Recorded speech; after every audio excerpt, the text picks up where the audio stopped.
La astrología es un saber prácticamente muy sencillo que cuenta con unos elementos básicos en los que hay un acuerdo prácticamente entre todas las tendencias astrológicas. Me refiero a los elementos que usamos para ver un poco cómo funciona la realidad de una forma más intrínseca. Ir purificando la realidad es purificar la percepción de la realidad, porque es inabarcable, y ahí hay todas las tendencias, conceptos, filosofías y también proyecciones de valores, creencias, etcétera, etcétera. Pero lo que a mí me interesa, lo que quiero comunicar ahora, es que normalmente trabajamos con un círculo de 12 signos convencionales que corresponden convencionalmente a las 12 constelaciones y que en el zodíaco los dividimos en 30 grados cada uno, ¿no? Cada signo. Bien. Y en ellos se van moviendo o movemos dentro del círculo los planetas. Y los planetas, que quede claro, son energías activas de las cuales podemos ser conscientes si tenemos nuestra carta natal. O si tenemos la carta de un país, de un lugar, de lo que sea.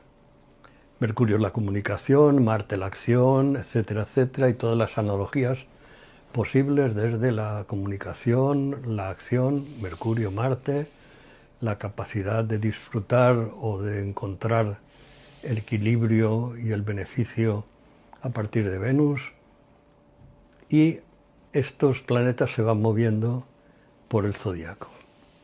Bueno, y estos planetas tienen unos conceptos, unas interpretaciones que suelen basarse en dos parámetros, con interpretaciones que sea, pero dos parámetros muy claros. Uno es la lógica y otro es la razón. Si algo no es lógico y no es razonable, no es astrológico, para decirlo de alguna manera, aunque después haya imponderables que, como la gente cuando habla de Piscis o habla de Neptuno, pues prefieren hablar casi de engaño que de otros valores que podía ser la contemplación, el dejarse llevar, etcétera, etcétera. Pero bueno, cada planeta es una energía activa de la cual podemos ser conscientes a partir de la carta. Bueno, dentro de lo que es la lógica y la razón. Y así funcionamos. Y de repente vienen los eclipses, como este eclipse del miércoles 12 de agosto de 2026. Y viene un eclipse y entonces empiezan todas las elucubraciones sobre lo que es, dejará de ser, benéfico, maléfico, no lo mires, que despiertas las fuerzas oscuras, míralo porque recibirás las ayudas de planos más allá, etcétera, etcétera. Todo lo que se puede decir, y más, y lo contrario, y más. En realidad, los eclipses nos llevan a una dimensión más allá de la lógica y más allá de la razón. Y aquí yo hago una proyección de mis valores y de algo que aprendí de un maestro que decía: las ilusiones y los miedos son los demonios, la lógica y la razón son los infiernos. Las ilusiones y los miedos son los demonios, la lógica y la razón son los infiernos. Y entonces seguimos viviendo, seguimos racionalizando, seguimos entendiendo los planetas como seres a los cuales les damos, sea por mitología, y aparece ahí Jung, y aparecen todos los que han estado trabajando con simbolismos, sea de Caldea, sea de Judea, sea de Grecia, sea de donde sea, dándole una simbología a los planetas relacionados con mitología, con psicología y con lo que sea.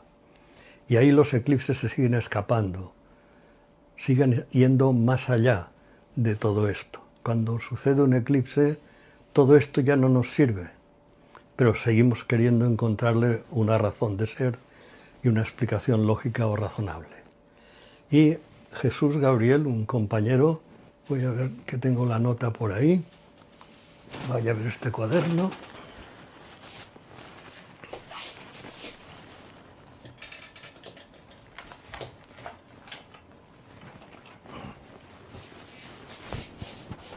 Que Jesús Gabriel, en un momento determinado, en un artículo sobre eclipses, utilizó una palabra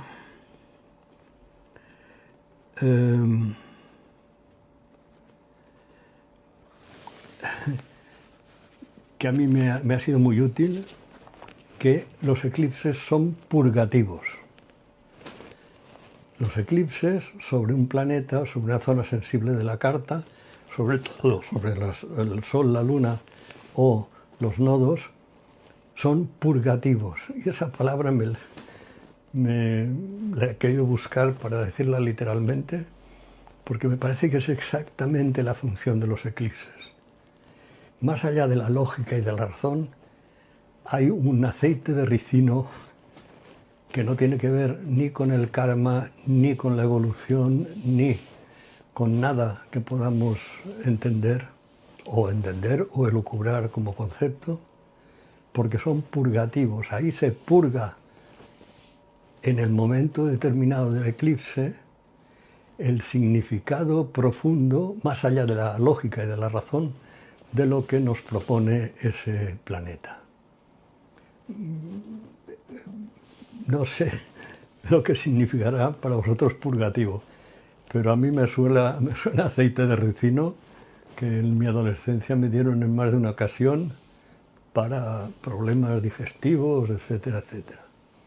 Entonces, si ponemos y jugamos un poquito con la palabra y todo lo que sabemos de la lógica y de la razón de los planetas, le decimos que llega un eclipse sobre esa zona sensible y que es purgativo, podemos entrar en otra dimensión de la comprensión, más allá de la lógica, más allá de la razón, más allá de los conceptos.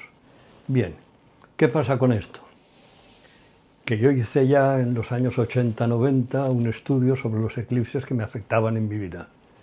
Y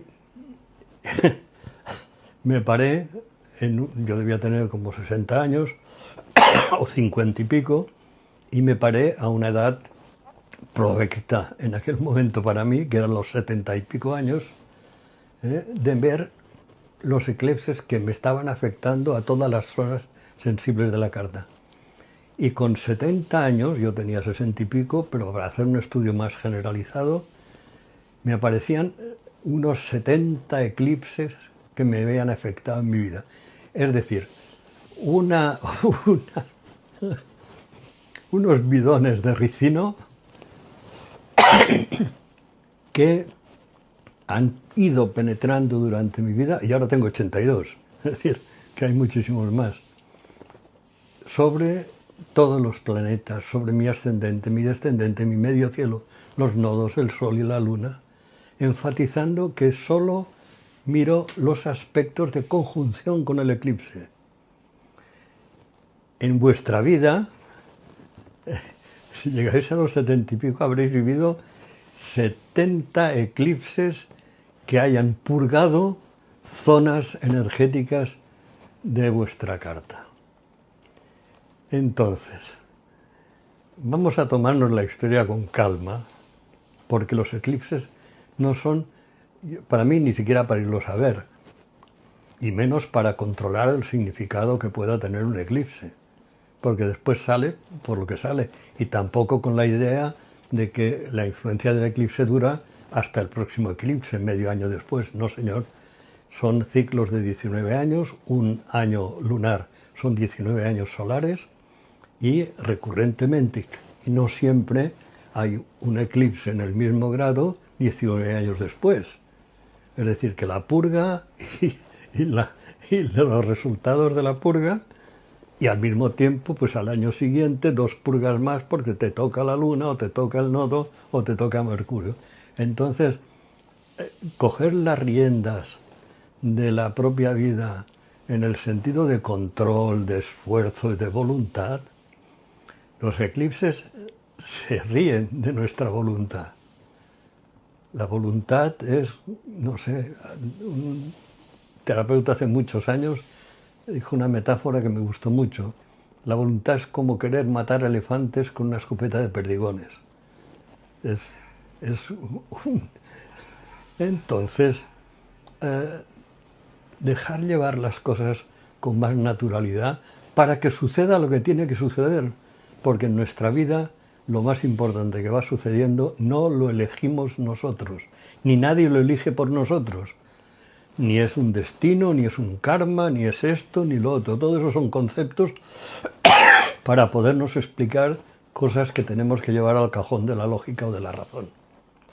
Así que, buena gente, que tengáis un buen eclipse, y si tenéis 50 años, sepáis que habéis vivido a lo mejor 30 o 40 y que os quedan 20 más si vivís los 82 que he vivido.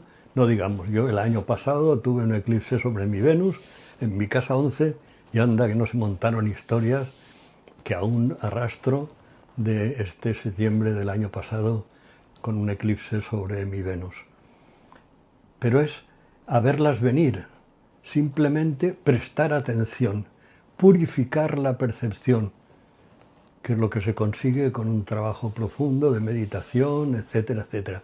Purificar la percepción, no controlar los sucesos gracias a la voluntad. Bueno, como veis, mi vocación de vagabundo, en algún momento iba a usar la palabra peregrino hace años y no la usé porque me pareció pretenciosa para mí. Soy un vagabundo, pero no quiere decir que vagabundeando ande perdido, en absoluto, en absoluto. Porque el prodigio de vivir, sobre todo explicado ahora con los eclipses, sabiendo que nos tocan 70 y pico en nuestra vida, pues casi nada. Un abrazo grande, os mostraré unos gráficos de los estudios que yo hice en los años 80 sobre mis eclipses y después, a continuación, Silvia ha tenido a bien de leer un poema muy bonito sobre, diríamos, la realidad de la actitud que hay detrás de todo lo que os digo. Un abrazo grande.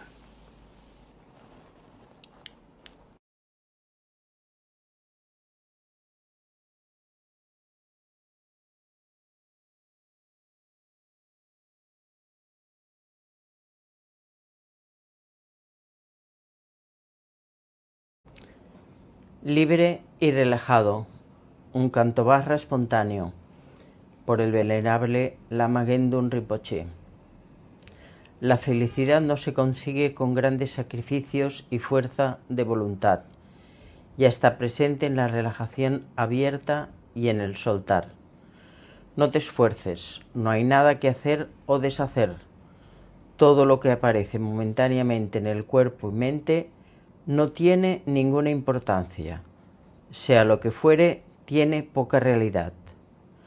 ¿Por qué identificarse con ello y después apegarse? ¿Por qué emitir juicios sobre eso y sobre nosotros? Es mucho mejor dejar simplemente que todo el juego ocurra por sí mismo, surgiendo y replegándose como las olas, sin alterar ni manipular nada, y observar cómo todo se desvanece y reaparece mágicamente, una y otra vez eternamente. Es nuestra búsqueda de felicidad lo único que nos impide verlo. Es como perseguir un arco iris de vivos colores que no alcanzas jamás, o como un perro intentando atrapar su propia cola. Aunque la felicidad y la paz no existen realmente como una cosa o como un lugar, están siempre disponibles y te acompañan a cada instante. No creas en la realidad de las experiencias buenas y malas. pues son tan efímeras como el buen tiempo y el mal tiempo, como los arcoíris en el cielo. Deseando aferrar lo inaferrable, te agotas en vano. En el instante en que abres y relajas ese apretado puño del aferramiento, ahí está el espacio infinito, abierto, seductor y confortable. Sírvete de esta espaciosidad, de esta libertad y tranquilidad natural. No busques más.